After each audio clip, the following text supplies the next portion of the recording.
Alors, je vous disais que j'aimais beaucoup cette nouvelle d'Ino Buzzati, parce qu'elle a plusieurs lectures possibles.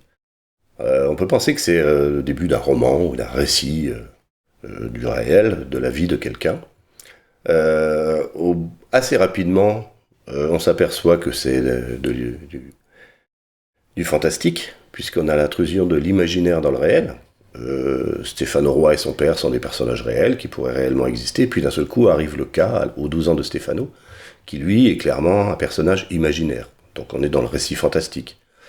Mais ce récit fantastique, il va pas s'attacher au cas, il va s'attacher à Stéphano, et va raconter sa vie jusqu'à la rencontre finale avec le cas. Donc on a un deuxième épisode fantastique, c'est la très courte rencontre entre les deux personnages, et on quitte le fantastique, puisque d'un seul coup on passe dans le philosophique. Stéphano, quand il s'aperçoit qu'il est passé à côté de la perle de la mer qui lui aurait donné bonheur, etc., eh ben, à sa place, on peut relire toute sa vie en se disant qu'il a passé sa vie à fuir quelque chose, qu'on lui avait dit de fuir, il a écouté ce qu'on lui a dit, il l'a fui, il l'a fui, il l'a fui, malgré toujours son attirance, parce qu'il est toujours en mer, mais en fuyant, eh ben, il est passé à côté d'une vie qui aurait pu être complètement différente.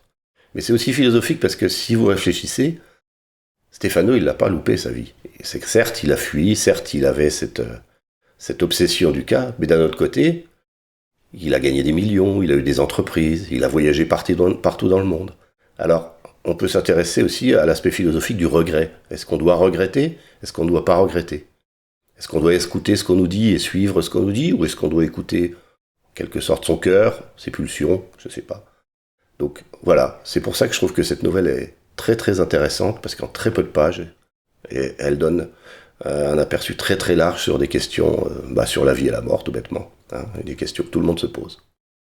J'espère que vous avez profité aussi de ce texte, que vous avez trouvé du plaisir à le lire un petit peu ou à l'écouter, et, et j'espère que ça vous donnerait envie d'aller lire d'autres nouvelles de Dino Buzzati, on en trouve pas mal sur le net.